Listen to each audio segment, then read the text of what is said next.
안녕하세요. 여러분의 중투자 계량기 관시유 유진호입니다. 오늘은 제가 이제 중국 특집의 진행자로서 인사를 드리게 됐고요. 너무나 익히 좀 많은 분들께서 알고 계신 하나증권의 김경환 신흥국 전략 파트장님 모셨습니다. 안녕하세요. 반갑습니다. 네. 관시우님 반갑습니다. 제가 영광입니다. 중국 투자하시는 분들은 모르시는 분이 사실 없을 것 같고요. 중국 투자에 저는 바이블이다라고 감히 말씀드릴 수 있을 것 같은데 텔레그램 통해서도 제가 너무 많은 도움 받고 있고요. 최근에는 유튜브에서도 많은 도움을 받고 있어서 이 자리를 들어서 좀 인사 감사합니다. 저도 시황 잘 보고 있습니다. 네. 제 거를 보시자. 사실 이제 제가 저희 증권사에서 이제 일을 하면서 느끼는 건데 선배들한테 제가 열심히 하겠습니다 말을 하면은 선배들이 항상 얘기를 하세요. 열심히로는 부족하다. 잘해야 된다. 말씀을 하시는데 여기는 이제 열심히도 텔레그램 보면 하루에 거의 한 10개에서 20개씩 정보 올려주시는데 또 정말 큰 도움 되는데 그 외에도 정말 잘하시는 애널리스트입니다. 4년 연속이시죠. 베스트 애널리스트. 네네. 뭐 그거야 저희 뭐 기관에서 잘 봐주셔서 네. 그런 거고요. 네. 사실 요즘에 더 바쁘실 것 같아요. 중국 증시에 대한 요즘 뉴스도 많이 나오고 좋다 뭐 이런 것들 얘기 많이 나오다 보니까 또 다른 나라들이 상대적으로 많이 부진하잖아요. 그래가지고 더더욱 중국에 대해서 많이 관심이 있어서 또 최근에는 또 살짝 조정이 있다 보니까 더 많이 이렇게 불려다니실 것 같은데 네. 많이 바쁘시는. 뭐 정기적으로 하는 게 있고 또 네. 이제 최근에 시장 살아나다 보니까 좀 다시 찾아주시고 계시고 조정받으니까 또 불안하니까 또 찾으시고 좀 그런 상황입니다. 중국을 투자하는 투자자분들도 고객이시지만 다른 이게 중국 시장이나 섹터에 대한 문의도 많이 받으실 것 같아요. 보통 그렇죠. 아무래도 그러니까 저희가 국내 기관의 경우는 그래도 한 60% 이상이 국장을 보시는 분들이고 이제 국내 중국 관련주 관련해서 이제 고민이 좀 깊으신 거고요. 직접 투자하시는 분도 한 30-40% 정도 되는 것 같습니다. 최근에 이제 해외물 하시면서 중국물이 많지는 않은데 어쨌건 기본적으로 기관들이 많이 하니까 또 그리고 지점이나 이제 은행 쪽 고객들 또 고객을 보시는 PB들이 많이 찾으십니다. 그렇군요. 일단은 귀한 자리 모셨으니까 바로 본론으로 좀 진행하겠습니다. 이게 이제 어떤 과정을 통해서 최근에 중국이 올라왔는지 이런 것들은 워낙 이제 자주 나오셔서 말씀 주시기도 했고 특히 이제 그저께 7월 11일 날 연합인포엑스에서도 나와서 좋은 말씀 주셨거든요. 그 방송 한번 참고해 주시길 바라고요. 오늘은 제가 평소에 궁금하기도 했고 좀 제가 이제 잘 못하는 잘 부족했던 게 이제 섹터 부분인데 산업에 대한 거 이런 것들 좀 위주로 해가지고 두서없이 여쭤보려고 합니다. 저도 한 명의 이제 외국인 개인 투자자, 뭐 고객님들도 하고 저도 개인 투자하고 있는데 다 보니까 중국에 대해서 워낙 궁금한 점도 많고 해가지고요. 오늘은 좀 사심 가득한 방송으로 진행한다 정도 컨셉으로 봐주시면 좋을 것 같습니다. 상해 종합지수가 19% 정도, 최근 두 달 동안 상승인데요. 심천성분지수가 28%, 창업판이나 과창호시 지수가 32%에 항생테크는 저도 계산 안 해봤었는데 이번에 보니까 47% 정도 올랐다고. 저점에서 저점 대비해서 네네. 두 달 동안 고점까지 해서 기준이고요. 보면은 기술주나 성장주들 위주로 해서 시장이 좀 어떻게 보면 하드캐리했다라고 보여졌는데 궁금한 게 6월 말 기준으로 해가지고는 외국인들이 선후광통 통해가지고 A주 유입한 게 718억 위안이라고 하더라고요. 굉장히 큰 금액인 것 같은데 원화 기준으로 14조 원이고 근데 이렇게 글로벌 투자자들이 관심이 최근 들어서 이렇게 급증하는 이유 또 거기다 또 미국 같은 경우는 지금 급격한 긴축을 하고 있는 와중에 이머징이라고 할 수 있는 중국에 이렇게 관심이 더 집중되고 올라가는 이유가 뭔지 사실 개인적으로 되게 궁금합니다. 뭐 저도 말씀드리기 앞서서 좀 궁금한 게 근데 왜 관시유예요? 이게 사실 저 이름을 저 방송을 시작한 게 작년 2월인데 그 각도기님이 말씀을 하세요. 어떤 이름으로 하겠느냐라고 해가지고 관시. 네 저는 일단 저희 장인 어른한테 가서 여쭤봤어요. 인사이트가 있어가지고 어떤 이름을 좋겠습니까 했더니 그러면은 너는 이제 각도기가 있고 나침판이 있으니까 다 하나 뭐 되니까 계량기를 해라 그래가지고 저는 계량기 하겠습니다 이랬더니 계량기는 재미가 없다. 너는 그냥 관시유에 해라 그래가지고 또 근데 그렇다고 또 장인 면목도 있으니까 그래서 중국투자 계량기 관시유가 제 풀네임이다. 보시면 될 것 같습니다. 잘 지으신 것 같아요, 되게. 그래서 전에 저도 뭔가 부캐를 만들어야 되나 막 요새 그런 방송하면서 생각했는데 아무튼 그 좀 궁금했고요. 최근 시황 관련해서는 사실 뭐 빠질 때도 원인을 잘 모르고 오를 때도 왜 오르는지 모르는 이제 중국 시장이라고 얘기를 많이 하시고 저도 뭐 사실 올해 1월부터 4월까지 뭐 좀 대차게 틀리면서 뭐 같이 고민을 하셨겠지만 일단 제가 사후적으로 평가해 보면 5, 6월 달에 올라온 거는 저점이 이제 한 4월 27일 정도 됐는데 일단 초과 유동성 상황이었던 것 같아요. 저희가 이제 중국에서 볼 때 수급 지표도 보고 시중 금리도 보고 또 초과 유동성 상황을 볼 때 쉽게 이제 고객님들한테 보여드리는 것 중에 M1 통화량 같은 거에서 실물이라고 대표할 수 있는 생산자 물가를 저희가 빼서 뭐 그들의 이제 차를 보면은 실물로 못 들어간 돈들이 금융시장에 얼마나 있나도 보고, 또 중국에 저희가 예전에 출장 갈 때 현지 뭐 거시경제 하시는 분 애널리스트 만나면 보시는 지표 중에서 이제 사회융자 총액이라고 그래서 잘 아시는 그런 대출보다 조금 더 업그레이드된 총 유동성 지표 같은 거를 뭐 시가총액하고 비율도 보고 하는데요.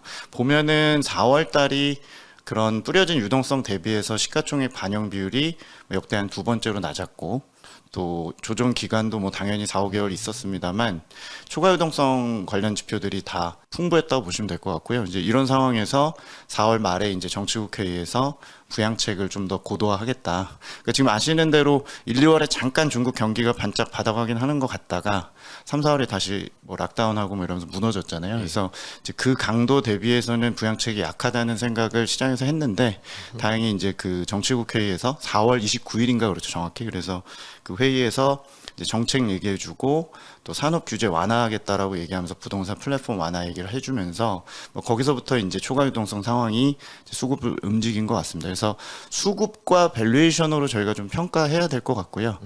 당연히 이제 시장 투자자들은 4월 경기 정도가 일단 저점이겠지, 2차 저점이겠지라는 생각하에 좀 트레이딩을 했고, 이제 7월 들어서는 실적 시즌이 7월 중순부터 시작을 하니까 이제 좀 많이 먹은 다음에 아마 이제 경제 지표나 실적을 얼마나 더 깔지에 대해서 좀 고민하면서 시장이 좀 저항을 받는 거라고 좀 평가하고 있습니다. 예. 상반기 중국 주식이 어떻게 바닥에서 올라왔고 지금 현재까지를 정말 간단명료하게 말씀 주셨는데요. 중국 증시 그 4월 말부터 해서 반등했던 가장 큰 원인은 말씀하신 거 요약하면은 일단 시장의 유동성은 많이 풀려 있었고 실물 경기로 가지 못한 유동성들이 증시로 유입이 돼서 그걸 네. 올렸다로 보시는 거죠. 네. 그럼 보면은 대부분 많이 올랐던 섹터 보면 전기차, 특히 뭐 LFP 배터리나 신재생, 태양광, 그리고 지금 항생테크 인터넷 기업들도 저점에서 굉장히 많이 올랐는데 7월 들어서는 조금 조정세에 들긴 했는데요. 근데 워낙 이제 한국 투자자분들도 이쪽 섹터 위주로 또 이렇게 ETF나 이런 걸도 많이 투자하시는데 관심이 많으신다 보니까 여기가 계속 가는 애들이 계속 갈지, 이게 저도 사실 굉장히 궁금하고, 네, 어떻게 보시는지 궁금합니다. 일단은 저희가 국내에서는 아무래도 뭐 전기차, 태양광, 반도체 말씀하신 그런 것들이나 아니면 뭐 차이넥스트로 불리는 심천 창업판이나 또 최근에 이제 연초에 출시가 많이 된 스타50 같은 상해 과창판, 그러니까 뭐 성장주, 기술주 이런 것들 많이 보시고, 혹은 ADR이나 홍콩 관련해서 뭐 플랫폼 들어간 항생테크나 성장주, 기술주가 많이 이제 투자를 하시니까 일단 주도주가 하반기 전반적으로 보면 성장주 쪽에 여전히 좀 무게가 실린다고 저는 생각은 하는데, 지금 수급적으로나 밸류에이션 관점에서 뭐 밸류에이션은 사실 중국 전기차 이런 것들은 이제 시작이라 큰 의미는 없을 것 같아요. 뭐 PSR이나 아무거나 갖다 대도 사실은 비싸 보일 텐데 기세나 밸류에이션 이런 걸로 보면 일단 7, 8월의 주도주는 좀 바뀔 거라고 보여집니다. 그래서 단기적으로 보면 기존에 갖고 계시는 거를 조정 시에 더 실냐 아니면 조금 볼 거냐에 대해서는 일단 저희는 3분기는 좀 많이 못 갔었던 소비재라든지 뭐 아시는 뭐 저희에게 좀 고통을 줬던 뭐 항서제약 같은 제약주라든지 아니면 뭐 마오타이 같은 음식료라든지 아니면 중국에서 지금 이미 좀 올랐다 빠진 뭐 리오프닝이나 이런 쪽으로 소비재 쪽으로 조금 슬쩍 종목들은 좀 분산이 될 것 같고요.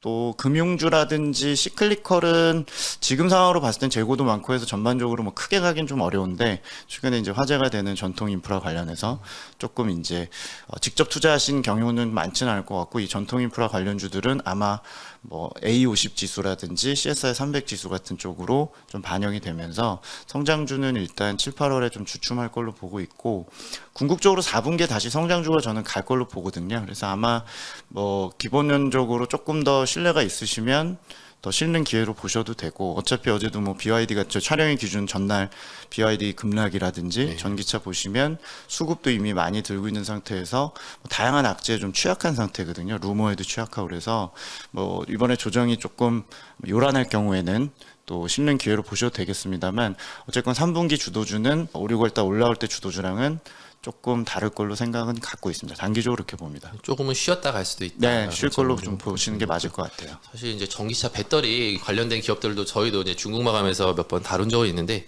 반도체도 마찬가지고 뭐 PER 트레일링 기준으로 봐도 막 100배 네, 이렇게 나오니까 비싸죠. 예, 사실 당시에 저는 들고 있었거든요. 근데 도기님이 이거 비싸다 그러니까 팔았는데 끝없이 가면서 정말 힘들었던 시기가 있는데 중국 투자는 보면은 밸류에이션이나 이런 것들이 한국 투자나 다른 나라 주식 투자하는 거랑은 좀 다른 관점으로 봐야 되는 게 아닌가 라는 생각도 많이 들긴 했습니다. 맞습니다. 저도 이제 북경대를 나왔다 보니까 저희 후배들 중에 직접 운영하는 친구들도 있고 보면은 확실히 그 기세나 이런 것들 잡기가 좀 어려워서 이제 투자자분들도 많이 뒷북치는 경우도 있고 저희조차도 뭐 사실 추천하자마자 바로 내려가는 경우가 많은데 일단은 뭐 1차 조정이 있을 때 2차, 3차가 또 결국엔 가는 게 또 그런 성장주다 보니까 육성 산업이나 성장주 잘 방향을 잡고 계시면 뭐 조금 요란하지만 그래도 괜찮지 않을까 생각을 좀 갖고 있고요. 아무튼 조금 그 일부 종목들이나 이런 것들은 제가 수급적으로 봤을 때는 조금 과열 징후가 있기 때문에 물론 이제 작년 12월이나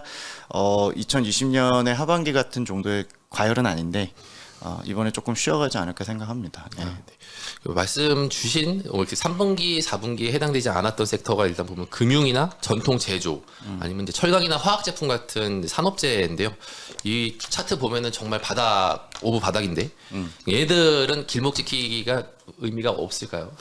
그러니까 저도 사실 아까 고객들이 국내에 운영하시는 기관 고객들이 많다 보니까 지난 2달 동안 중국장은 신나게 올라왔는데 사실 얘네들 실물이 좋아졌다기보다는 실물은 물론 최악은 지나치지만 기본적으로 그쪽 성장주만 올라가다 보니까 국내에서 이제 체감이 안 되는 게 뭐 기계, 철강, 또 시클리컬 관련된 상품 가격 관련된 것들, 화학, 정유, 그러니까 전혀 중국에 지금 수치적으로 인프라 한다는데 뭐 그 실물적으로 이제 체감이 안 되니까 전통 인프라나 이런 쪽 걱정들이 좀 있으셨던 것 같고요. 그래서 저희도 7월하고 8월에 중국의 전통 인프라나 이런 공사, 건설 이런 것들이 진짜 좋아질 거라고 이제 지연돼서 좋아질 거라고 말씀드리고 있는데 워낙 지금 상품 가격도 촬영하는 오늘도 지금 굉장히 급락하고 있어서 조금 징후가 몇 가지 좀 보는 것들은 개선은 되고 있는데 역시 그 어떤 지연된 요인이나 부동산 경기가 너무 나쁘다는 요인들 이런 게 좀 있어서 아까 말씀하신 금융이나 전통 인프라들이 뚜렷하게 아웃퍼폼을 하려면 7월 달에 좀 확인 사항들이 좀 필요할 것 같습니다. 그래서 며칠 전에 나온 중국 대출에서 뭐 중장기 대출이 5개월 만에 늘어났고 최근에 저희가 도로 건설 쪽에서 보는 뭐 아스팔트 가동률이나 또 뭐 건축용 철강제 이런 것들은 6월 하순부터 돌긴 했거든요. 근데 이게 과연 계속 될지는 조금 더 확인을 해드려야 되기 때문에 중국 쪽에서 보는 이제 국내 중국 관련 뭐 시클리컬이나 이런 것들 포함해서 중국 전통 인프라 이런 것들은 조금 더 째려보고 있어야 되지 않을까. 그래서 한 8월까지는 좀 검증을 해야 될 것 같습니다. 보면은 시간이 좀 더 걸릴 수 있는 섹터라는 생각이 들었는데 저는 빨리 팔아야겠네요.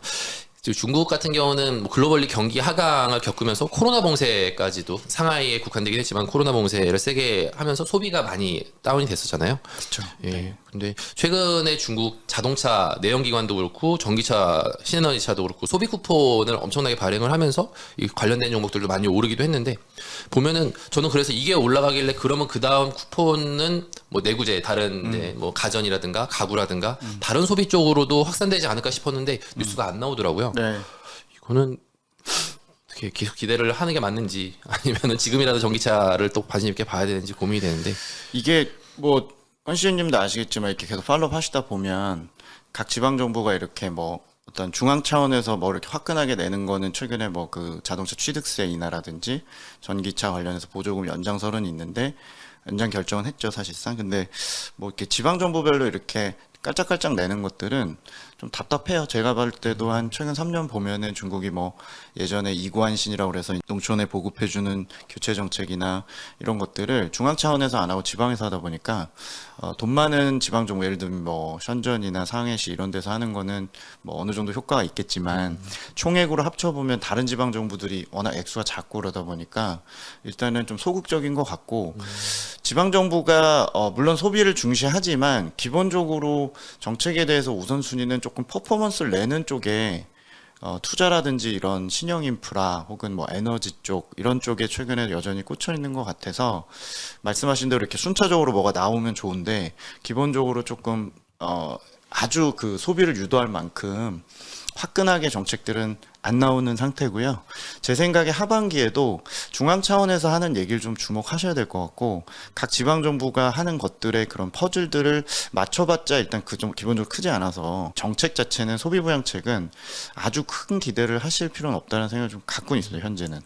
예, 중앙정부 차원에서 나온 거는 그러면은 이게 지방정부들이 한 바퀴 쭉 돌고 마지막에 신에너지차 보조금도 북경에서 나오고 끝난 것 같은데. 그렇죠. 네. 보통은 그런 사이클로 이렇게 쭉 봐야 되는 게. 네. 그러니까 예를 들면 뭐 화장품이나 내구재나 이런 것들을 뭐 중앙에서 직접 보조금을 주거나 전국 단위로 뭔가 하면 좋은데 약간 그런 건 또 치사하게 지방의 자치에 맞추는 느낌이 있어가지고 저도 좀 답답해요. 그러니까 사실 소비 부양책을 많이 보시거든요. 국내에도 중국 소비재들이 많고 해서 전체적으로 보시고 저도 소비 경기를 되게 안 좋게 보는 편이라서 이제 조금 그런 면들이 뭐 그런 규제는 규제대로 하면서 방역도 하고 그러면서 회복은 자생적으로 회복하라는 것처럼 하니까 저도 조금 그런 부분들이 좀 답답한 상황입니다. 지방정부가 돈이 없어서라고 봐야 되는 거예요. 그 지방 정부가 돈을 쓸 만큼 지금 뭔가 여러 가지 방법들 뭐 지방 특수채라든지 중국 투자 관심 있으시면 당연히 이런 들어보셨을 만한 그런 재정 지원들은 있는데 지방이 자체적으로 뭔가 하려면 뭐 주택 거래라든지 이런 분양 시장이 되게 좋아서 토지 재정이 좋아지거나 본인들 수중에 뭐 돈이 많아야 되는데 지금 되게 바쁜 것 같아요. 뭐 어제 나온 신형 도시와 관련해서 이제 호적 제외하면서 각종 인재라든지 사람들 지방별로 뭐 이렇게 유치하는 활동이라든지 그러니까 중앙 눈치를 많이 보다 보니까 중앙이 시그니처나 뭔가 프로파간다로 선전하는 정책에 먼저 앞장서는 모습을 보이는 게 정치적으로는 관료들이 좋을 거잖아요. 네. 그러니까 뭐 에너지 하라 그러면 이제 태양광 풍력에 완전히 뭐 몰입을 하고 고용 창출하라 그러면 고용 창출을 하는데 약간 그게 눈 가리고 아웅식으로 하는 경향도 있고 해서 이제 워낙 나라가 크다 보니까 저희가 지역마다 총합은 안 해봤지만 지방 정부는 아무래도 좀 후순위에 둔 게 소비 쪽이 아닌가 싶기는 해요. 물론 하반기에 제 뒤에서 기회가 되면 말씀드리겠지만 소비는 자생적으로 회복을 할 수 있는 카드들은 좀 있는 것 같아요. 그래서 뭐 예를 들면 저축률이 좀 상승했다라든지 오늘도 제가 데이터 보다 온 것 중에 이제 대출만 맨날 보다 보니까 예금을 좀 뜯어봤거든요. 그랬더니 예금의 가계금이 뭐 상반기에 폭증했더라고요.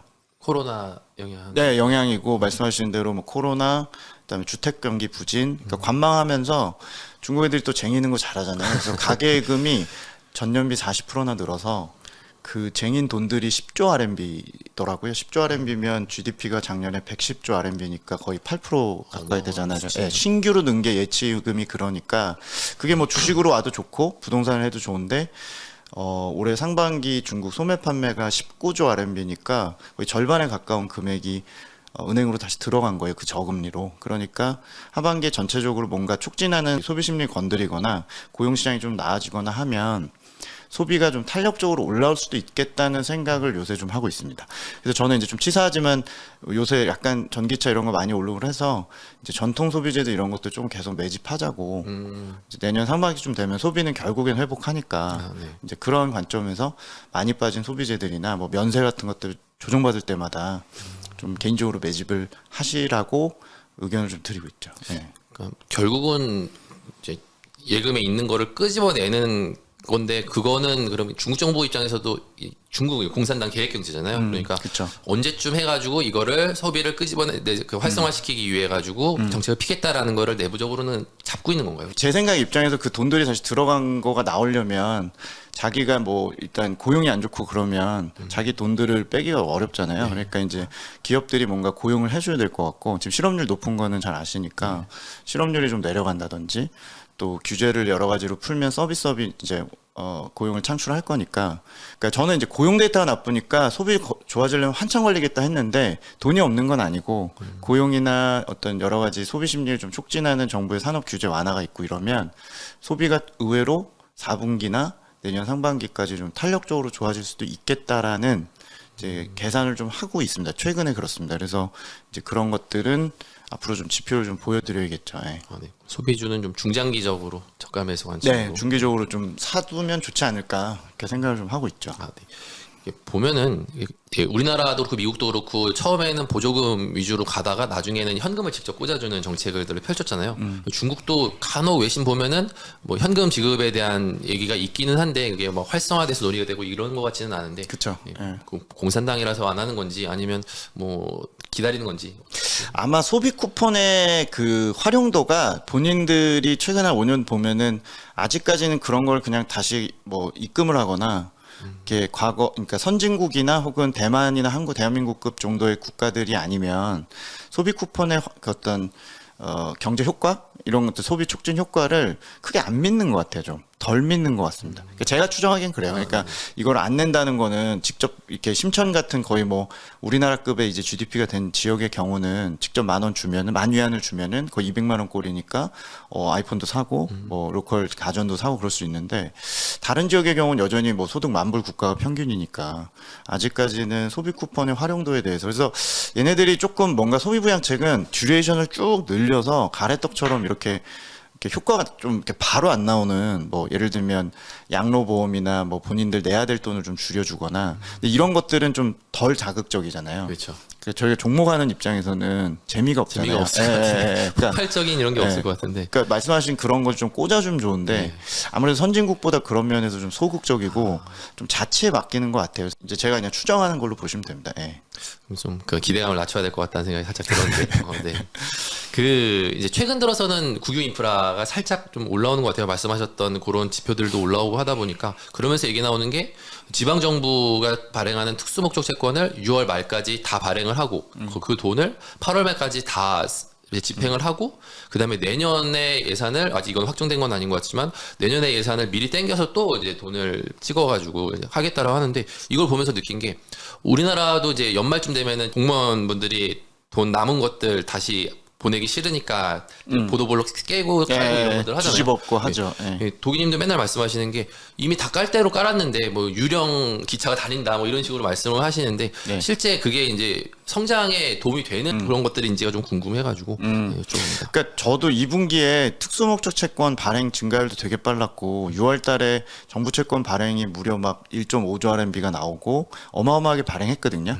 근데 이걸 도대체 왜 효과가 잘 안 나오는가 혹은 말씀하신 도로나 철도나 전통 기초 인프라 토목공사 이런 것들이 왜 안 잡힐까를 여전히 고민을 좀 하고 있는데 최근에 이제 중국 쪽 애널리스트 의견들을 조금 보면 일단은 지방 정부가 그 받은 돈들을 좀 사용 못하게 하는 제한 요인들이 좀 있거나 지급이 좀 미뤄지는 경우가 있거나 뭐 그런 이유들이 좀 있고 두 번째는 방역을 할 때 아무래도 제일 그 각 지방 정부나 이런 그 시스템적으로 공사들이 제일 조금 피해를 많이 더 받는다라는 얘기를 좀 듣고 있거든요. 그러니까 방역을 할 경우에 지금 뭐 건자재나 물자 이동이나 이런 것들이 더 불편하고 당장 급한 뭐 자동차나 생산망들이나 전력이나 이런 것들은 빨리 이렇게 회복이 됐지만 락다운 이후에 이제 그런 2분기의 충격들이 좀 지연이 많이 됐다는 의견도 좀 있어서 일단은 돈은 충분해 보이는데 그 돈에 대한 활용도나 이런 문제들이 좀 있다. 그리고 그런 얘기도 좀 들었어요. 그러니까 그 리포트에서 나온 것 중에서 3분기에 그 중국이 이제 20기 지도부가 중앙은 11월에 이제 바뀌지만 지방 31개 그 당서기들은 교체를 아직 많이 앞두고 있거든요. 아, 지금 7월까지 해서 됐던 것들은 이제 중앙 공무원분들이 바뀐 건가요? 그러니까 중앙의 의미가 이제 뭐 정치국 위원 한 25명 정도 급까지 가면은 11월에 바뀌는 거고 이제 중앙위원급들이어서 이제 저희 서열 랭킹 한 200에서 400위권 안에 있는 분들은 뭐 당서기급이나 당 부서기급 뭐 이렇게 되겠죠. 근데 서기면 이제 시장. 네, 시장보다 위죠. 그러니까 중국 가서 실수하면은 안 되는 게 어디 가서 저희도 예전에 시장 만나면 이분이 탑인 줄 알았더니 뒤에 당서기가 꼭 있죠. 그러니까 베이징 당서기가 시장의 그 인사권도 갖고 있기 때문에 넘버 2라고 보시면 돼요. 제일 높은. 네, 그리고 중국에서 부시장 뭐 이런 사람들은 뭐 거의 7명씩 있기 때문에 한시의 부시장이 네, 그래서 바이스라는 개념을 굉장히 속으면 안 되는 게 나 관시 좋은데 예를 들어 끝발 좋은 분 만났다 했는데 어디 가서 부시장이다 이러면은 그거는 7명 중 하나 이렇게 보실 수 있는 거라서 당서기를 아시는 게 제일 중요하죠. 아무튼 그 중앙 교체는 11월이라고 보시면 되고 당서기급이나 우리로 치면 뭐 군이나 형급 이런 데서 그 바뀌는 분들도 7월 정도면 거의 바뀌거든요. 그러니까 그게 끝나야 더 집행될 거라는 의견들도 꽤 많아요. 그래서 종합을 해보면 지연 요인, 방역 요인, 그 다음에 인사 같은 정치적인 요인들이 있어서 일단은 금액은 어떤 이미 어느 정도 잡혀 있으나 좀 많이 뒤로 밀렸다라는 의견들이 좀 많아서 저희도 그거를 그래서 7, 8월 달에 확인을 하고 중국 관련 투자 관련 것들을 좀 늦었지만 8, 9월 달에 보셔도 충분히 늦지 않는다는 생각을 좀 갖고 있고 특수 용도 채권은 사실 그게 2015년인가 2016년부터 시작을 한 거거든요. 그 특수차량 발행을 해서 지방정부가 국법으로는 본인들이 대출이나 채권 발행이 어렵기 때문에 중앙재정부 명의로 국무원 명의로 재정부가 발행을 해서 니네가 알아서 가져가서 한도에서 발행해서 써라고 했던 게 2015년부터 시작이 된 건데 매년 롤링을 해줘야 되는데 그 롤링 금액이 계속 올라가고 있죠. 그래서 내년 것도 이제 아마 한도가 뭐 4조 RMB 이렇게 될 텐데 이걸 이제 올해 3.5조 정도 를 이미 다 8월까지 쓰라고 했으니까 앞에 걸 땡겨올 겁니다. 내년 거를. 그러면 이제 땡겨오는 양에 따라서 중요한 거고 전혀 새로운 금액이 나오는 건 아니라서 이제 잘 아시는 그런 특별 국채나 뭐가 추가적으로 좀 펌프질을 해줄 거를 시장에서 좀 기다리고는 있는데 제 생각에는 그냥 내년 걸 좀 땡겨오지 않을까. 중앙정부 차원에서 특별국채 발행할 가능성은 조금 낮아진 것 같아요. 비상시적인 그 액션으로 보는 것 같아요. 그래서 2020년에 한번 마지막으로 했잖아요. 예, 코로나 근데 때. 그게 한 뭐 1조다, 2조다 했었고 최근에 뉴스도 잘못 돌았는데 그거는 이제 내년 그 지방 특수채를 땡겨오겠다는 뉴스였었고 아마도 특별국채는 웬만한 상황이 아니면 조금 어렵지 않을까라는 생각을 요새 좀 하고는 있습니다. 예. 네. 이게 보면 오늘도 이제 오전에는 인민들의 뭐 고용이나 이런 것들을 네. 늘리기 위해 가지고 인프라 정책 한다는 뉴스 나오면서 막 움직이다가 이 종목들은 대부분 보면은 PER도 굉장히 낮고, 예. 그렇죠.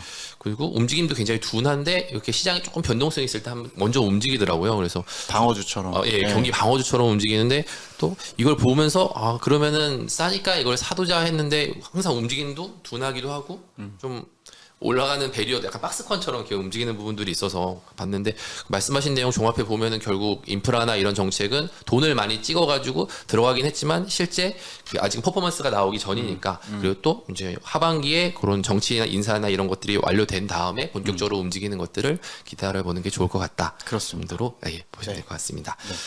그리고 원자재는 좀 보면은 철강이나 화학 가격도 많이 급락을 하긴 했는데 예, 이게 중국은 요즘에 보면은 탄소 중립을 많이 실현한다고도 하고 저는 쌍순환을 보면서 이런 생각이 드는 게 직접 자기네들 거를 뭐 석탄이든 철광석이든 만들어 직접 해가지고 만들어서 우리 쓸 만큼만 쓰고 나머지는 그냥 놔둔다 수입도 안 한다 이런 것처럼 느껴졌는데 그런 거 보면은 인프라도 조금 수요도 올라가고 하면 가격이 반등할 줄 알았거든요. 근데 보면은 너무 가격이 중국 정부의 뭐 그런 몽둥이 이런 것들일 수도 있지만 너무 가격이 안 움직이는 것 같은데 전망은 어려워. 그러니까 저도 최근 한 달 반 동안 중국 상품 선물 가격도 제 텔레그램에도 가끔 올리고 그러다 요새는 너무 빠져서 뭐 특별히 뭐 맨날 빠지니까 뭐 업데이트 드릴 건 없고 그래서 제가 너무 빠지니까 어젯밤에 이제 야근하면서 재고 지표를 오랜만에 꺼내서 텔레그램에 이제 좀 올리긴 했는데 그 데이터 뭐냐면 통계국에서 매달 뭐 제조업 이익 증가율이나 제조업의 뭐 재고라든지 이런 거 발표를 하는데 재고 증가율이 있고 재고 자산을 이제 발표를 하는데 전체 자산 대비 산업별로 재고 자산을 많이 쌓고 있는 애들을 보는데 이게 작년 12월 대비해서 올해 5월 달에 이제 처음으로 업데이트한 건데 5개월 동안 재고가 엄청 쌓였더라고요.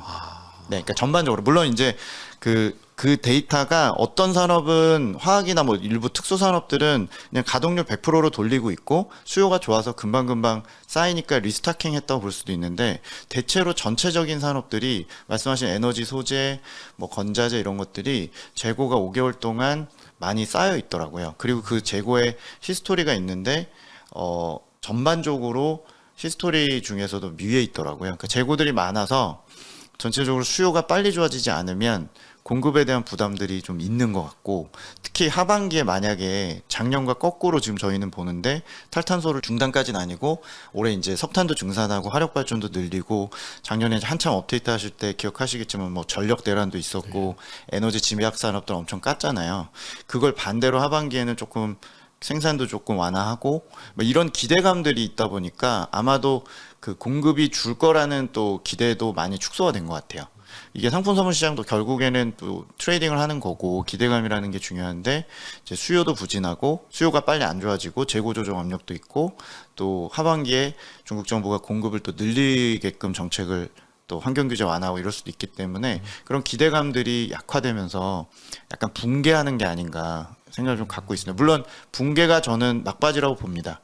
전반적으로 이제 하단은 잡힐 걸로 보는데 좀 많이 무너지고 있어서 당분간 이 상품 가격도 하단을 좀 잡은 다음에 저희가 전통 인프라나 국내 중국 관련 철강이나 이런 스프레드 플레이 하시는 쪽을 보셔야 되지 않을까. 그래서 그런 관점에서 업데이트하고 있죠. 중국 내 화학이나 철강 업체들 주가 반등한 다음에 한국 네네네. 국내 소비재도 마찬가지고 이 중국 관련주들이 너무 단절이 돼가지고 뭐 국내 화장품 보실 때도 마찬가지고 지금 정확히 지적하신 대로 중국 주가 먼저 관시윤님이 업데이트 하신 거를 듣고 국내도 또 갖고 계시면 국내물을 또 판단하시면 되지 않을까. 한국 투자도 같이 해봐야 되겠다는 생각이 살짝 드는데 국내 투자하신 분들 볼 수도 있으니까요. 네. 이 중국 같은 경우는 지금 아직은 신재생 에너지나 아니면 전기차 이런 것들에 대한 드라이브 굉장히 세게 하는데 보면 유럽, 독일만 해도 얼마 전에 뉴스를 보니까 좀 이제 에너지 대란 이런 이슈들이 있다 보니까 뭐 탄소 중립을 좀 미룰 수도 있다. 뭐 이런 얘기들도 나오고 하더라고요. 만약에 이제 글로벌리 좀 그런 부분들 경기 둔화 우려 이런 것들 때문에 투자가 지연되고 이러면서 이쪽 섹터에 뭐 이런 것들이 좀 지연된다고 하더라도 중국은 계속 탄소 중립은 밀어붙이는 장기적으로 밀어붙일 것 같고 작년에 부작용이 너무 커가지고 작년에 저희가 그 지방 정부한테 그 행정 평가 같은 거 할 때 그런 에너지 소재 같은 산업들 타탄소를 목표를 너무 높게 잡으면서 감축을 너무 명령을 하면서 본인들이 좀 자초한 그런 전력 대란이나 이런 것도 있었고 석탄도 지난 2년 동안 너무 감축을 시켜서 작년에 이제 크게 뒤었죠. 그래서 큰 틀에서는 하고 내년 상반기까지 이제 대외 상황이 그 여러 가지로 타이트하니까 지금 물론 상품 가격이 빠지고는 있습니다만 석탄 가격을 굉장히 눌러놓고 전체적인 탈탄소는 조금 속도 조절을 잠깐 하지 않을까. 네, 그렇게 생각은 좀 갖고 있고요. 물론 이제 한쪽에서 신재생으로 시프트하는 거는 계속 하고 태양광 풍력은 투자 관점에서 하고 대신 화력 발전하고 석탄 가격은 조금 통제하면서 그러니까 조금 어느 정도 가격은 통제하고 화력 발전은 조금 하더라도 조금 완화하는 쪽으로 그렇게 하반기를 좀 보고 있습니다. 중국도 전력난 얘기가 좀 나오는 것 같은데 그래서인지 최근에 수력이나 화력 발전 관련된 기업들 상장된 기업들 주가 굉장히 좋거든요. 그렇죠. 네. 이거는 그러면은 석탄 가격은 눌려 있고 맞죠. 예, 그 네. 전력 가격 자체는 작년에 인상해 놓은 거로 해가지고 비싸게 파니까. 그렇죠. 마진이 좋아지고 수력 발전은 제가 알기로는 올해 되게 좋은 걸로 알고 있고 많이 돌아가고 화력도 아마 하반기에 마진이 좋아질 거라고 기대를 하는 것 같아요. 그래서 유틸리티 섹터나 이런 쪽 주가 보면 항상 좋더라고요. 최근에는 발전 이런 거. 1등 섹터가 유틸리티였던 네네. 것 같은데. 그래서 하반기에 계속 그쪽도 좋을 것 같습니다. 그런 관점에서. 네. 돼지고기는 어떨까요?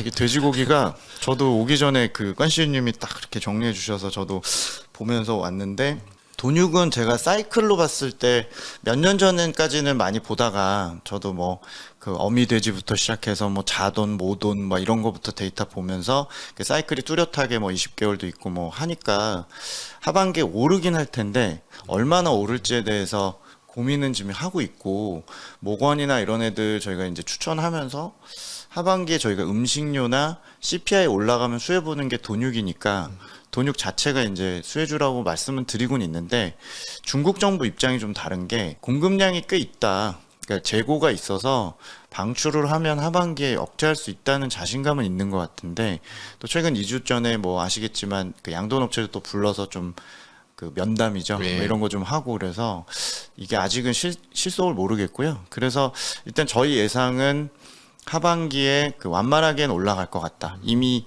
최근에 2분기에 급등한 상황이기 때문에 그 뭐 조정이 한 3년 있었고 2년 가까이 있었죠. 네. 그래서 일단은 너무 골이 깊어서 올라온 것 같고 통계국의 주장은 하반기에 그 각도는 조금 완만해질 것 같다. 상승폭은 조금. 네, 그래서 CPI를 뭐 3% 이상으로 엄청나게 올리지 않을 걸로 얘기는 하는데 제 경험상 돈육에 대해서 얘기를 안 한 지가 제가 중국 커버한 지 10년이 넘는데 네. 초반에는 중국 CPI가 막 6, 7%도 가는 사이클이 예전에 있었기 때문에 제가 진짜 예전에 엄청 많이 버던 거에 비해서는 지금 관심들이 없는데 하반기에도 제 생각에는 그냥 아주 급등은 아닐 것 같아요. 그래서 일단은 돈육 관련주는 밸류에이션에 따라서 보시고 전체적으로 CPI 같은 물가를 보신다면 아직까지 심각한 우려까지는 아니지 않을까 이렇게 좀 팔로우는 하고 있습니다.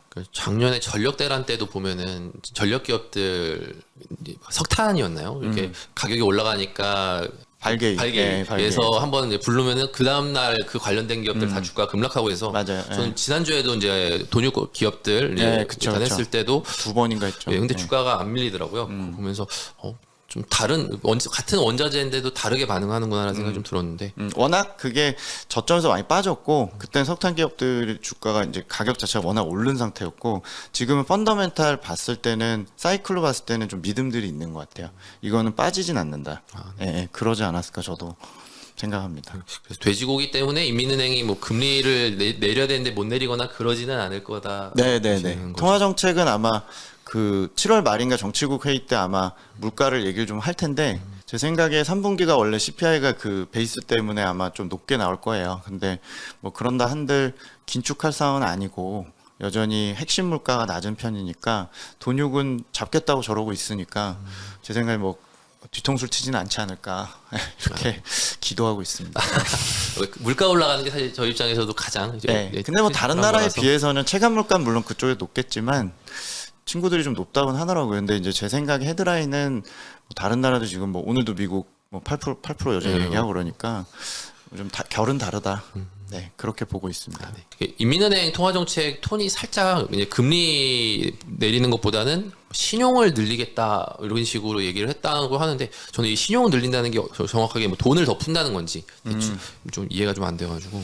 그러니까 중국 애들 얘기할 때 이제 확장적 통화 그리고 확장적 신용 얘기를 하는데 확장적 통화는 그냥 말 그대로 뭐 저희 지준율이나 전체적으로 대출이나 이런 것들 양적 완화하는 걸 좀 의미하는 것 같고 확장적 신용이나 이런 것들은 어떻게 보면 비슷하게 볼 수도 있지만 대표적으로 뭐 신용 스프레드 같은 거 있잖아요. 그러니까 전체적으로 그런 크레딧 위험을 낮추고 신용 스프레드 같은 것들을 좀 낮추겠다라는 의도로 저는 이해하거든요. 뭐 어쩔 때는 확장적 통화인데 신용은 좀 타이트한 경우도 있고 그런 경우가 있는데 지금은 행정적으로나 통화정책적으로나 뭐 양적 완화나 혹은 금리 쪽이나 전반적으로 조금 낮게 유지하겠다는 의미로 알고요.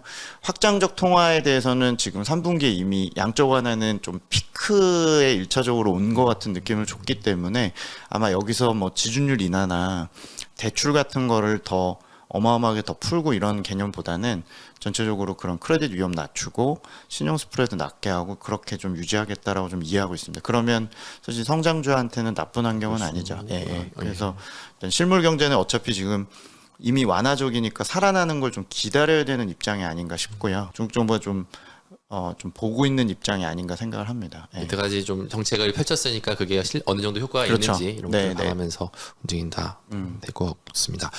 중국 하면은 지금은 좀 덜하긴 한데 부채 문제에 대해서 항상 얘기가 나오는데요. 저 외신 보면은 6월달, 7월달까지 해가지고 이제 홍콩이나 본토에 상장돼 있는 디벨로퍼들 달러 채권 만기가 많이 있다. 근데 이게 디폴트 나면서 문제가 될 수 있는 소지가 있다. 이런 얘기들이 되게 많았는데 지금 보면은 별다른 뉴스 없이 그냥 넘어가는 것 같거든요. 홍다그룹도 뭐 조만간 부채 문제 이런 것들 구조조정 방안 발표하겠다 이런 거 나왔는데 변동성 크지 않은 거 보면은 잘 넘어가겠죠?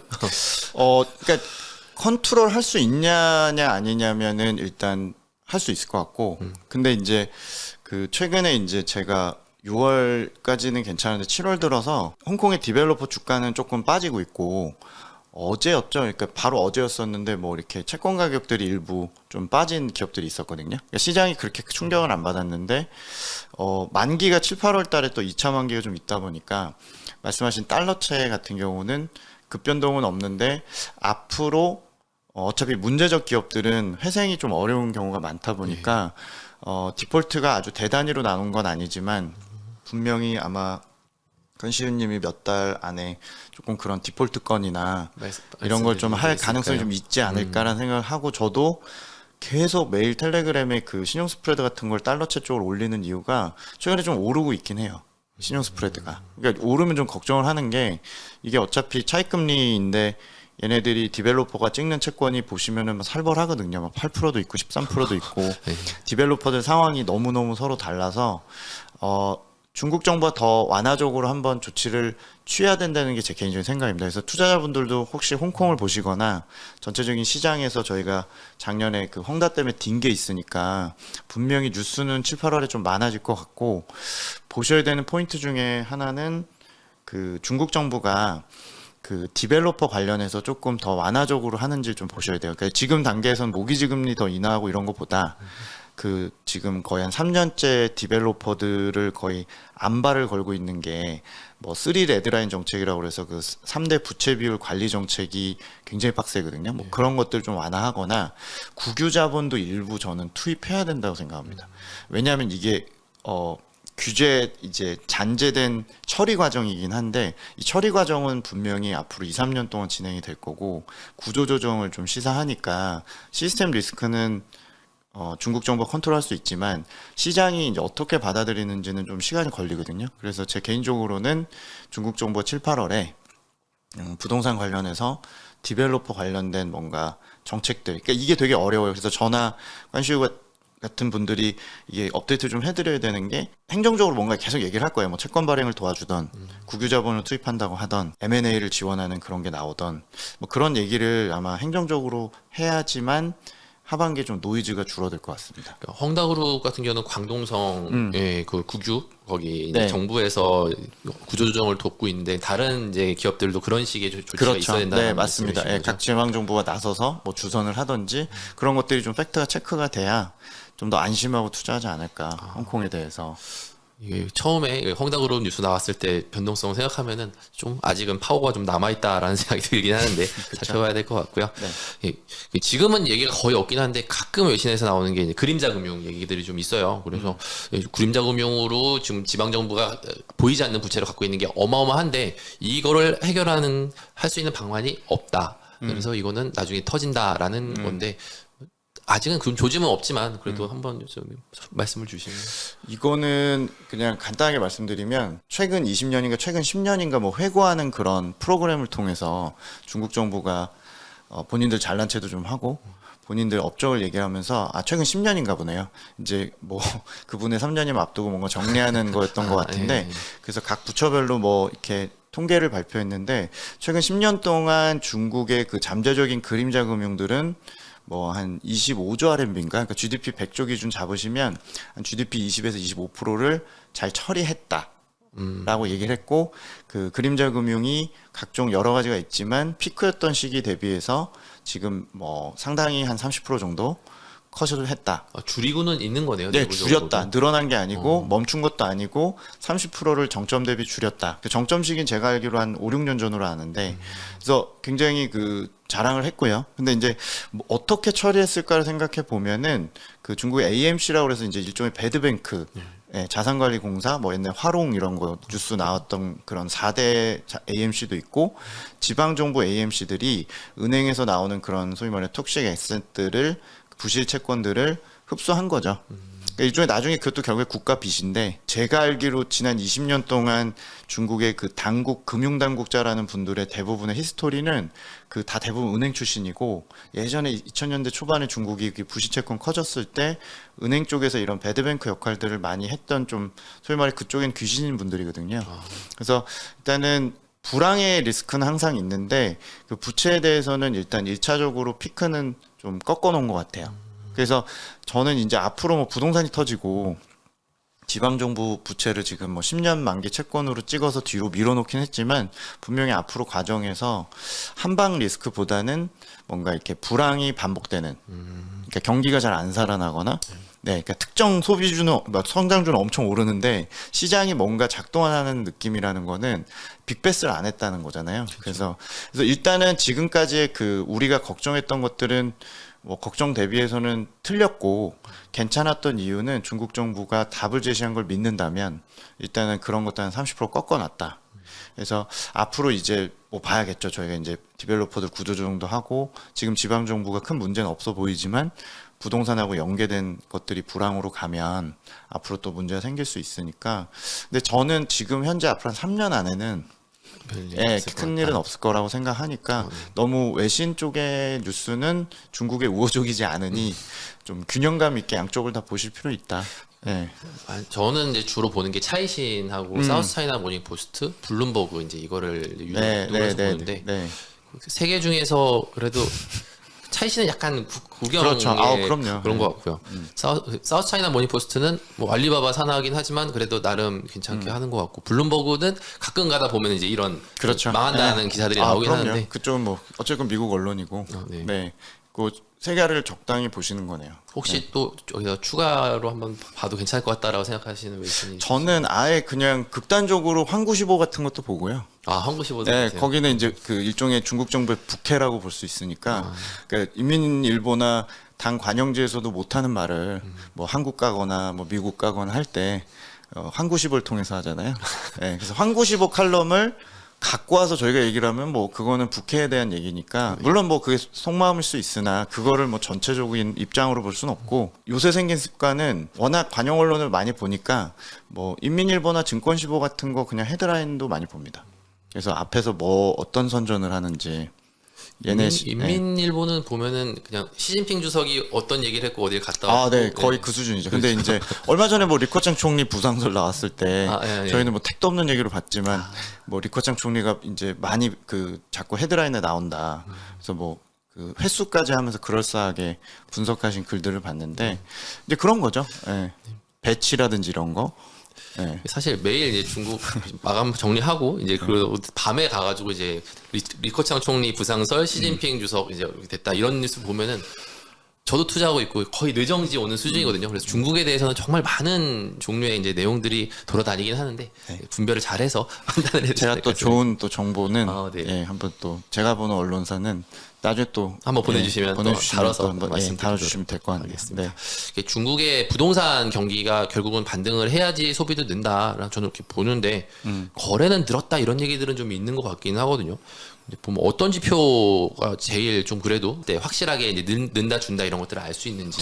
중국에서는 보실 때 30대 주택 거래하고 100대 주택 거래 두 가지가 있거든요. 근데 100대 주택 거래는 국내에서도 이제 보도가 되기는 하는데 주기적으로 나오진 않고 30대 주택 거래 같은 것들은 이제 1, 2선 대도시가 한 70% 정도 되는데 이제 선행성 있는 측면에서는 저희가 30대 주택 거래 면적 금액 이런 것들을 주간으로 보고 있고요.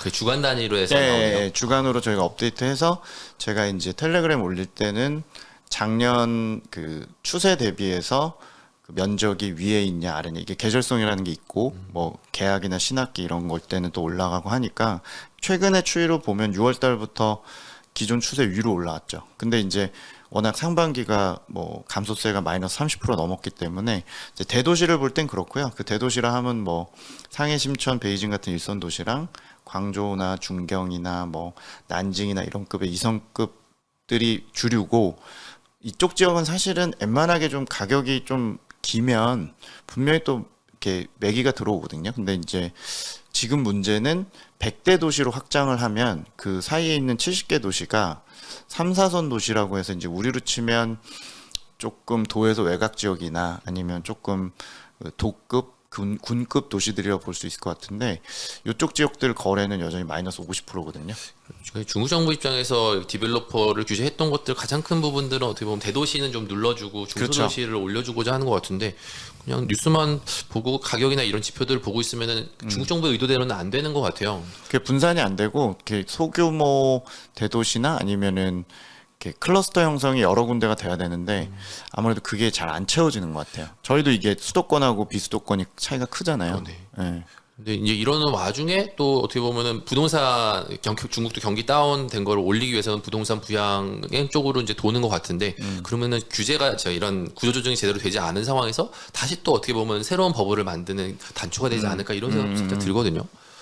그러니까 저희가 볼 때 그 부동산 버블의 수준은 주가의 PER 같은 개념으로 뭐 프라이스 인컴 레이시오라고 그래서 뭐 소득 대비 주택 가격 비율이나 지역별로 이렇게 볼 수 있는 방법도 있는데 뭐 제일 좋은 거는 중국은 주택 재고 같은 상황 같은 것들을 저희가 지역별로 거래 대금 대비 안 팔린 면적이나 이런 걸 추정을 하는데 재고의 레벨은 전국적으로 보면 2014-15년이 제일 높았고 지금은 그때보다는 두 번째로 높은 수준이라서 앞으로 주택 거래가 줄면 재고는 더 쌓일 거니까 아마 이대로 만약에 더 안 좋다면 당연히 내년 내후년쯤에는 좀 위기감이 커질 수 있죠. 근데 현 단계에서는 그 지방 간의 간극이 좁혀지는 거는 지네들 지금 계속 한다는 뭐 호적 완화하고 뭐 신형 도시화 한다고 하는데 그게 이제 워킹을 하느냐에 대한 부분일 것 같고 잘 안 될 경우에는 분명히 양극화가 더 커져서 한쪽은 엄청난 혹한기고 한쪽은 또 과열이고 그래서 중국이란 나라의 부동산에 대해서는 양극화로 좀 계속 시장에서 좀 걱정을 하시지 않을까 그렇게 생각하고요. 그리고 부동산세가 나온 다음에 뭔가 게임 시작일 것 같아요. 아직은 부동산세 네, 올해 나온다고 어쩌고 하다가 또 지연되고 있죠. 그래서 종부세 같은 개념의 뭔가 다주택자 중과세가 나와야 그때부터 게임 시작이니까 이제 계속 저희가 모니터링은 좀 하고 있는 단계입니다. 아, 네. 이게 이제 중국 10년물 금리랑 미국 10년물 금리를 이제 비교하면서 위안화 약세나 아니면 외자 유출 이런 것들을 계속 봤었는데요. 금리가 올라가는 거는 이제 채권 가격이 하락을 하는 거잖아요. 그러면 이거는 신용 리스크로 봐야 되는 건지 아니면 오히려 이제 중국 금리 올라가면서 미중 금리 격차가 줄어들면서 그러니까 다시 이제 또 중국 금리가 더 높겠죠.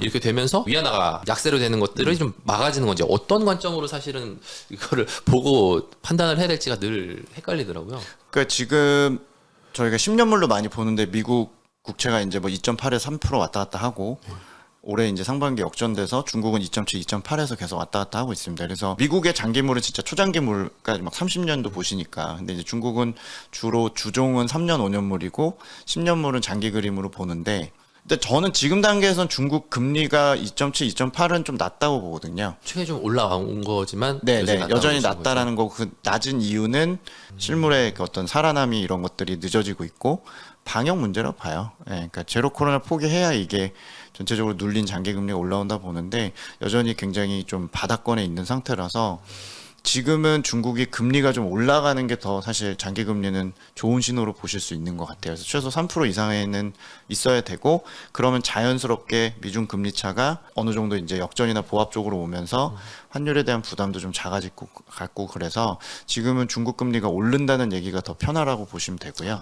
그리고 어차피 상환 압력이나 부채에 대한 부분이나 이런 것들에 대한 금리는 실질 금리를 봐야 되고 그 본인이 느끼는 그 물가 대비해서 금리 상황이 어떠냐 중요한데 예를 들면 지금 소비자 물가는 되게 안 올라가잖아요. 그렇죠. 이제 그런 상황이니까 큰 문제는 없는데 오히려 이제 예를 들면 부동산 가격 이런 것들이 빠지면 실질 금리가 올라가는 거니까 이제 그들은 상환 압력이 높아질 수 있는 거라서 차익 금리가 높은 그런 달러채 찍은 문제적 디벨로퍼들은 망하는 얘기가 당연히 나오는 걸 거고 그래서 저는 그래서 그냥 항상 주체별로 실질 금리 구해서 그거 그냥 팔로우하면서 얘는 위험해 보이고 얘는 아니요 뭐 이렇게 이제 말씀드리고 있고 지금은 전체적인 금리는 오르는 게 좀 맞습니다. 네. 예, 잘 알았습니다. 이 중국 코로나 상황인데요. 이게 6월 1일에 이제 상하이가 봉쇄 해제하면서 완전히 이제 중국도 약간 리오프닝처럼 가는 분위기로 가다가 최근 들어서 살짝 뭐 아직 많지는 않지만 또 재확산 우려가 또 얘기가 나오고 있잖아요.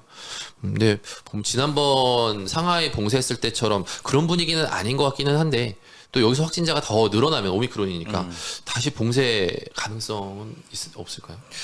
그러니까 지금 행동하는 걸 보면은 일단 백신 얘기를 베이징부터 조금씩 한다는 거는 조금 희망적이고 큰 틀에서 이번에 나온 그 방역 9번째 버전 지침을 보면은 일단은 뭐 꼬리표처럼 앱에다가 이렇게 감염자 나온 지역 다닐 때마다 그 표시돼서 뭔가 이동을 제한하고 이런 것들도 조금 일단 제거를 했고 감염자 발생 시에 나온 지역에 따라서 예전에 뭐 9단위나 C단위로 락다운을 했다면 지금은 동단위로 좀 찢어서 좀 세분화해서 하는 것 같아요. 그래서 그게 과연 완화로 볼지 아니면 좀 방역을 효율성시켜서 여론이나 좀 소위 말해 좀 너무 무식하게 했던 것들에 대해서 좀 개선한 건지에 대해서 평가하려면 저는 아직까지는 그냥 개선 정도로 보고요. 여전히 좀 경제 희생을 불가피하게 하는 상황이라고 보고 있어서 3, 4월 달에 락다운 식으로 상하이 같은 식으로는 이제 더 이상 못 하는 거고 이제 지역별로 좀 잘게 쪼자서 이렇게 상시화 PCR 같은 걸 하면서 조금 효율화 시켜놓은 것 같아서 경기는 회복은 될 것 같은데 상당히 좀 여전히 제약을 좀 많이 받고 있다고 보시는 게 좀 타당할 것 같고, 우리나라가 얘기하는 소위 위드 코로나 같은 전략을 보려면 아직은 조금 괴리가 있다고 생각을 해요. 백신 접종률을 좀 더 올려. 네, 뭔가 얘기를 해줘야 돼요. 그렇죠. 백신 얘기를 좀 기다리고 있어요.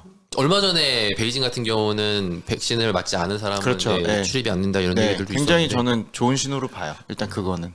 근데 중국 내에서도 이 오미크론에 맞는 mRNA 백신 이런 것들을 개발하다가 조금씩 시들해지는 것 같은데 항상 이제 도기님이랑 방송하면서 궁금했던 게 왜 화이자 mRNA 백신을 맞지 않느냐, 못 맞는 거냐, 안 맞는 거냐 이제 이게 상당히 늘 궁금했었는데.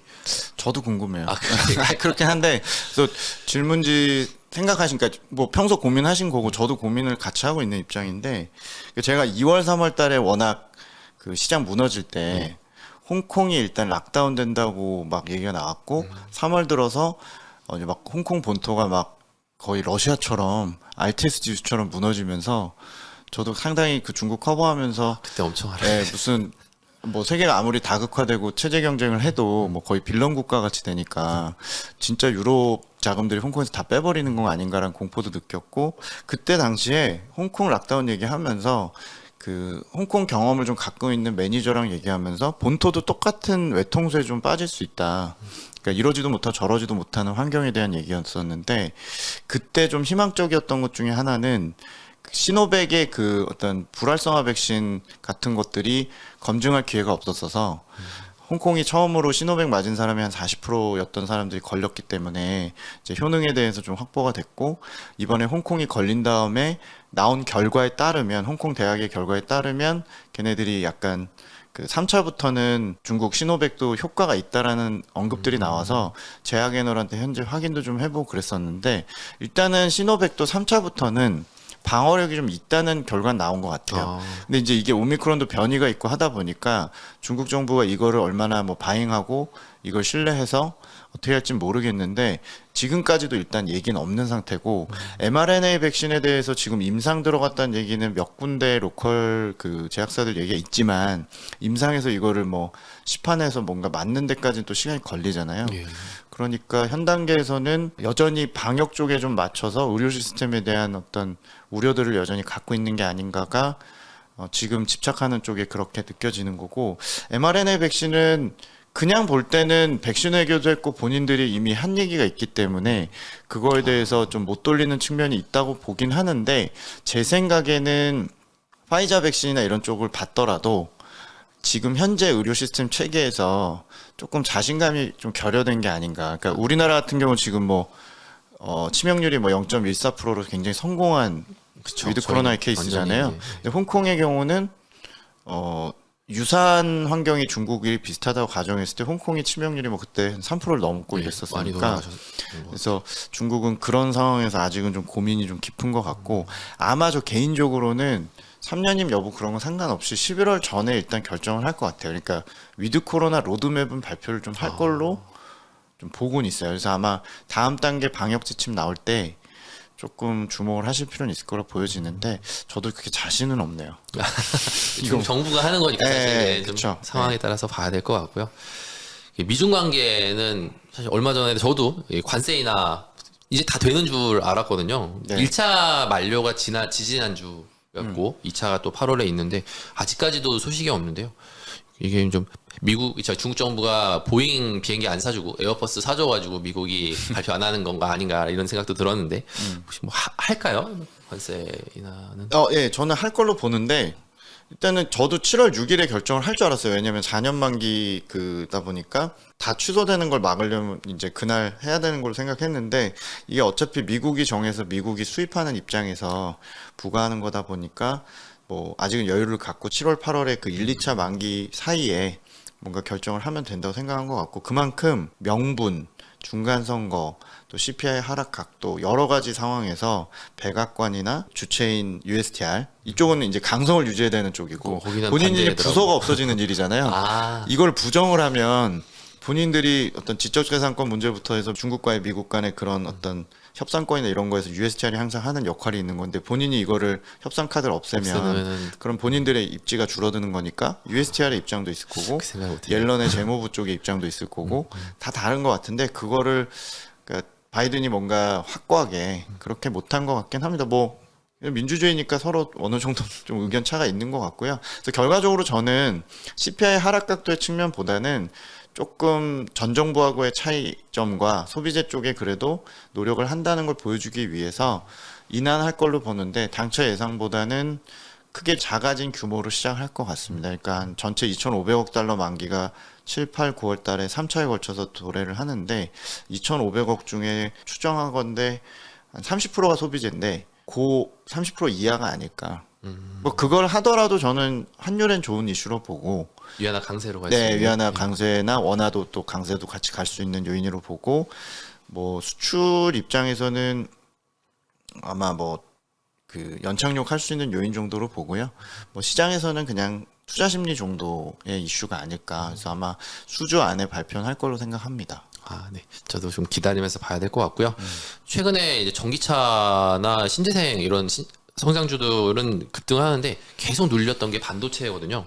같은 기술주라고 봤는데 이게 보면은 최근에 미국도 뭐 첨단 기술 규제법 이런 식으로 해서 중국 반도체 굴기 이런 것들을 막기 위해서 좀 많이 이제 노력을 하는 것 같은데 그런 영향이 아닐까 싶기는 한데요. 만약에 이번에 뭐 중국이 EUV 장비 외에도 DUV까지도 장비 수입 이런 것들 금지하면은 중국이 반도체 갖고 뭐 반도체 자체를 만들 수 있을까라는 생각도 드는데 현실적일지 가능성이 있을까요? 이게?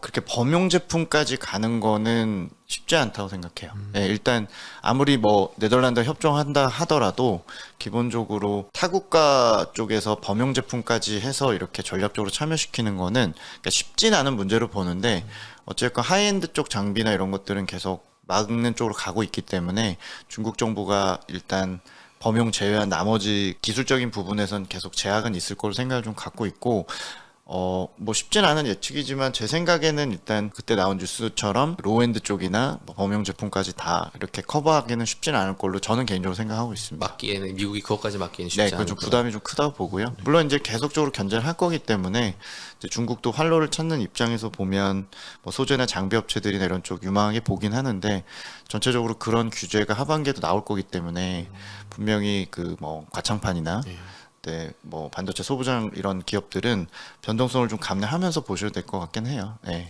변동성이 굉장히 큰데 그래도 중국이 반도체 굴기 뭐 성공한다 안 한다보다는 관심이 많으면 돈이 가니까 계속 밀어붙이고 예, 있죠. 네. 결국은 돈이 들어가면 주가가 오르는 게 아닌가 싶은데 안 가가지고 한번 여쭤봤고요. 인터넷 플랫폼 항생테크입니다. 워낙 많은 분들께서 이제 관심을 갖고 계신데 이게 이제 많이 하락을 해 있다라는 관점에서는 바이코를 주셨고 ADR도 비슷하게 보시나요?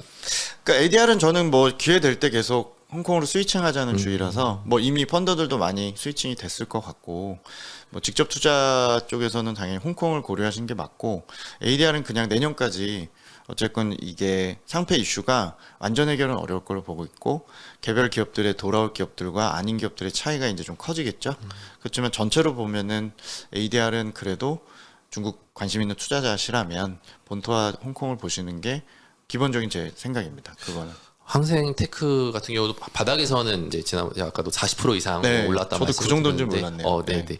근데 이 정도 올라와 있는 상황에서도 추가적으로 상승 여력이 네, 저는 있다고 내년까지 보시는 되게 거죠? 좋게 봅니다. 그러니까 되게 좋게 본다는 거라는 게 뭐 본토가 우선 순위인데 내년까지 이렇게 놓고 보시면 등락은 굉장히 심할 텐데 그래도 저는 기회가 크다고 보고 조금 뭐 중국 애들 표현하는 슬로우 불이라고 얘기는 하는데 이게 항생테크가 슬로우 불일 리는 없고 하단을 계속 높일 수 있다라고 생각을 갖고 있고요. 최근에 이제 또 다시 조정을 좀 받고 있잖아요. 네. ADR도 뭐 대차게 빠지고 있고 그래서 뭐 알리바바 텐센트도 계속 과징금 얘기가 나왔고 그래서 그러니까 저는 이제 과징금 좀 주목하라고 말씀드리고 싶은 게 지난주에 이제 그 시장 감독 총국에서 알리바바 텐센트가 다수 포함된 경영자 집중이라고 해서 이제 기업 결합 관련된 벌금을 M&A 28건, 예, 28건을 과징금을 목록을 때렸어요. 그래서 일요일 날 애랑 놀고 있는데 저희 이제 상시로 이제 뉴스를 보잖아요. 예. 근데 이게 뭐지? 그러고서 저도 그 시장감독총국이라고 이제 이번에 설립된 거잖아요. 반독점법 얘기하면서 얘네들이 일종의 이제 국내 검찰로 좀 보시면 되는데 이제 다른 뜻은 없고 예를 들어 검찰에서 어떤 기조가 있어서 특정 사건이나 뭐 이런 것들의 주제에 대해서 조금 더 많은 자원들이 투입돼서 조사를 할 수도 있잖아요. 작년에 화두는 중앙의 뜻이 반독점이었기 때문에 플랫폼 기업들의 모든 건수를 다 이렇게 이제 조사를 했던 내용들이었던 것 같아요. 그래서 집중 조사를 했고 그 원문에 뭐라고 썼냐면 28건의 워드 파일을 올리고 개요, 과징금 부과 내용, 뭐가 문제였고 뭐가 문제였다고 쓰면서 대부분 날짜는 3월부터 5월 사이에 과징금을 때린 걸로 돼 있고 그 조사 내용은 작년이나 더 과거 건들 옛날 거를 옛날 지금, 건들이에요. 네. 그리고 그 밑에 했던 게 이걸 이제 이런 리스트를 앞으로 몇 번을 낼 거라고 얘기를, 그러니까 다 털겠다는 얘기를 썼거든요. 그러니까 잔존한 케이스들을 터는 느낌으로 얘기를 했고, 털면서 본인들이 기업들이 좀 이제 앞으로 좀 집중할 수 있게끔 하겠다는 취지로 썼기 때문에 저는 이거를 이제 시작보단 마무리로 확실히 보는 건 맞고, 대신 시장 심리와 이런 거는 어쨌건 안 하면 좋은데 한다는 거, 그리고 이번 당대회 앞두고 정확히는 8월에 있는 반독점법 개정안 시행을 앞두고 이제 기존 케이스들 한 번에 몰아서 조사했던 것들 터는 거니까 결국엔 이게 이제 마무리고 새로운 이제 과정이 시작되는 거니까 결국에 저는 주가는 올라갈 거로 생각해요. 근데 뭐 여전히 그 뭉탱이로 이렇게 몇 가지가 더 나올 것 같으니까 이제 그런 부담도 있고, 그리고 과징금도 보시면 뭐 대부분 다 9천만 원 네, 1억대라서 금액이 얼마 안 되더라고요. 작년 재작년에 소위 말해 막 개패듯이 펼 때 막 제일 대표적인 케이스에 제일 대표 센 애들을 데리고 매출에 2, 3%씩 때렸잖아요. 예, 그런 알리바바. 건들은 끝났죠. 그래서 그거는 개정안이 바뀌니까 아주 선전을 한 거고, 그래서 저는 조금 그런 것들도 너무 우려하실 필요는 없고, 어차피 좀 시간이 필요하고 전자상거래나 여러 가지 다른 분야별로 좀 회복의 시간차는 좀 있겠지만 저는 굉장히 좀 편하게 보고 있습니다. 네. 네. 원래는 그 A주를 훨씬 더 좋게 보셨다가 네네네네. 이제 요번에 항생테크 급락하면서 같이 넣으셨던 건데 네. 저도 참고해서 보겠습니다. 저희 자라보고 논란 가서 소뚜껑 보고 논란하는데 워낙 뭐 악재 많았으니까요. 네. 이제 마무리인데요. 이거는 좀 개인 취향이긴 한데 애널리스트라서 투자는 직접 저희는 안 하죠. 못 하시죠? 네, 예. 저희는 ETF도 안 합니다. 네, 그러니까 펀드 정도, 그냥 그 펀드로만 하고 있죠. 하시는 네네. 거고. 저희 이제 각도기님이랑 맨날 저랑 티격태격 하는 게 투자에 있어서 저는 이제 주로 탑다운을 많이 하고 예, 도기님은 바텀업을 많이 중시하시는데 기업의 본질이 제일 중요하다. 근데 저는 그것보다는 뭐 돌아가는 것들 봐가면서 이제 결정을 해야 된다라고 얘기를 하는데, 중국은 보면은 어떻게 투자하는 게 조금 더 많이들 보셨으니까. 저도 그 질문이 되게 좋았고요. 어차피 중국을 같이 보는 저희가 이제 크루 느낌, 이제 저희 동료 입장에서 이제 저한테는 선생님이시지만 무슨 말씀? 저는 뭐 같이 이렇게 고민한 입장에서 보면 저야 탑다운을 보잖아요. 네. 그리고 저희 그 같이 있는 저희 직원들 애널리스트는 또 바텀업을 보고요. 중간에 이제 산업에서 만난다고는 하지만 저는 아무래도 탑다운 정책 그런 쪽인데, 예전에 저희가 중국을 왕래가 쉽고 탐방도 많이 가서 제가 탑다운 얘기도 듣고 저희 같이 직원과 가서 그 종목 IR도 많이 만났었어요. 저도 뭐 바이도, 알리바바, 텐스 다 가봤고. 근데 확실히 중국은 그 바텀업의 제약 요인들이 좀 있어요. 그 바텀업 분석을 해서 템베거나 막 그렇게 하려고 하는 전략이, 종목을 물론 잘 고르면 되겠지만 이게 단기적으로 접근하실 때 제약 요인이 많다고 저는 생각을 합니다. 현재 가서도 저희가 애널리스트 만나보면 본인들이 지역이 너무 광범위하니까 본인들이 상장사를 많이 못 가고, 매니저들도 결국에는 그걸 돌아다닐 수 있는 애널리스트를 여러 명을 모아서 기업들의 얘기를 듣고 탐방도 못 가고 이런 상황이 많다 보니까 아무래도 좀 수급적으로 끼리끼리 모여서 먼저 선제적으로 뭔가 베팅해버리고, 조금 아무래도 좀 후진국적인 것들이 있어서, 물론 길목지키를 하면 되겠습니다만 종목을 팔로우하는 게 저희도 많은 한계를 좀 느끼고, 이번에 코로나까지 터지면서 아예 못 가는 상태에서 종목 얘기를 하는 더 게 심했을 일단 모델도 없고 네. 탐방도 못 가고 자주 IR과 통화하기도 쉽지 않은 제약 요인들이 있기 때문에 현실적으로 뭐 탑 300에 든 아주 우량주라면 물론 이제 어느 정도는 공개가 돼 있지만 애널리스트조차도 저는 한계가 좀 있다고 생각을 해서, 당연히 바텀업도 장점이 있고 탑다운도 장점이 있습니다만, 조금 중국 투자의 경우는 탑다운을 우선시 하시면서 탑다운에서 저희가 이제 해석해 드리는 정책이나 기조나 육성 방향이나 이런 것들을 일종의 오픈북처럼 생각하시면서 그걸 좀 펼쳐놓고 들으시고 이제 기조를 잡으신 상태에서 좀 좁혀가시는 전략이 필요할 것 같고, 요새 조금 그래도 다행이라고 저희가, 그러니까 저희 둘이서의 업으로서 좀 좋은 입장으로 보는 것 중에 하나는 이번에 유니버스 안에 이제 ETF가 들어갔잖아요. 네. 후션강통 이벤트에. 7월 1일부터. 그러니까 제가 예전에 결국에는 종목을 추천을 못 드리고 업종까지만 얘기를 드리면 업종을 투자할 방법이 없었잖아요. 그쵸. 제가 뭐 군수 국방업체를 중국을 좋게 본다, 탄소 중립을 좋게 본다, 아니면 아까 말씀드린 전통 인프라인데 다 생소하시거든요. 그러면 종목을 못 하시더라도 이제 업종 ETF가 접근이 가능해졌기 때문에 탑다운 하시는 이제 저희 같은 사람들이 그 업종까지 얘기를 해드려도 충분히 이제 초이스가 앞으로 3년, 5년 안에 될 걸로 보여지거든요. 전체 ETF는 숫자는 굉장히 많은데 80개 네, 80개부터 시작을 한 거죠. 근데 웬만한 거는 다 투자 가능한 것 네, 같아요. 네. 소재, 배터리, 뭐 반도체 다 있죠. 그래서 앞으로 탑다운이 좀 용이하고 좀 유리하고 또 지금 같은 상황에서 장기 그림을 그려서 정책 수혜주를 찾는 데 있어서는 조금 더 탑다운이 유리하다. 네, 그렇게 저는 생각을 해서 그 중심으로 해서 좁혀가는 데를 도와드리도록 노력을 할 생각입니다. 네. 도기님이 이 방송 꼭 한번 더 봐주셨으면 하는 생각이 좀 들었고요. 네. 네, 마지막으로 이제 올해 중국 목표하는 GDP 성장률이 5.5%라고 내부적으로 얘기를 했었는데 가능할까요? 저는 이제 연합이포맥스 사실 이제 도기님이랑 말씀하시는 걸 듣긴 했는데 한 번 더 여기 자리에서 말씀해 주시면 좋을 것 같아서 일단은 성장 목표는 좀 어려울 것 같고요. 그리고 성장 목표, 그러니까 5.5%를 지키려고 하는 의지로 정책을 쓰는지를 지켜보시면 될 것 같아요. 어차피 5.5는 쉽지 않은 수치고 어차피 물가를 차감해서 보면 어느 정도 이제 저는 퀄리티는 있다고 보는데 4.5% 이 정도를 기준으로 두고 지키는지 여부를 좀 지켜보시고 분기별로 하반기가 어차피 2분기 바닥으로 올라올 거니까 특히 3분기에 나오는 수치를 좀 더 앞으로 보실 필요가 있다라고 보여지고 이번 주 금요일 날 나오는데 네, 나쁠 거고 그건 이미 시장이 좀 반영을 한 거고 올해 하반기에 이제 중국 정부는 연말쯤 가서 성장 목표가 현실적으로 좀 어려움을 인정은 하겠지만 대신 하반기에 6% 정도가 나오도록 유도하는 정책을 쓸 걸로 예상을 하고 그걸 계속 쓰는지를 7월 말 정치국 회의나 9월 10월에 이제 각종 이벤트에서 좀 보시면 되고요. 저는 5.5%보다는 지금 4.4%인가 4.3% 정도 이제 걸어놨는데 더 하향될 수도 있습니다. 근데 이제 하반기는 저는 6%대는 나올 걸로 보거든요. 분기 성장률이. 그래서 그렇게 보면 중국 사이클은 내년 상반기까지는 우상향이기 때문에 이제 각도의 문제는 있겠지만 올라가는 걸 좀 믿으시면서 7, 8월을 이제 파는 조정이 아니라 그 더 사는 조정으로 보시는 이제 선택의 기로에 왔고 이 방송을 좀 보시는 분들은 이제 조금 그 사이클과 정책의 여력들을 좀 보시면서 중국은 좀 많이 완화할 수 있는 여력이 있다는 걸 조금 장점으로 보시면서 접근하시면 되지 않을까 이렇게 생각합니다. 아, 네. 그 연합인포맥스에서 방송하시면서 말씀을 들을 때 딱 제가 생각이 든 게 저는 5.5%는 시진핑 3년임이랑 연관해서 무조건 해야 된다라는 좀 게 그렇게 생각이 들었었는데 말씀하시는 걸 듣고서 또 중국도 무턱대고 이제 5.5%를 위해서 모든 것들을 올인하고 그렇게까지 할까라는 생각이 살짝 들더라고요. 그래서 좀 더 생각이 유연함이 필요한 게 아닌가라는 생각이 들어서 의지만 보시면 되죠. 아, 네. 그게 제일 중요한 것 같습니다.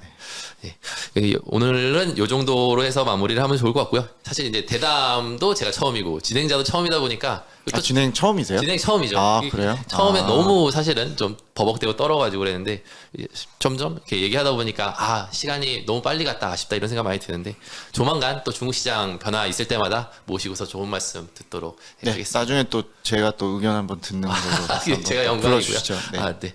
일단은 오늘 소식은 여기까지로 마무리 짓고요. 저는 또 나중에 중국 마감으로 해서 인사드리도록 하겠습니다. 짜이젠.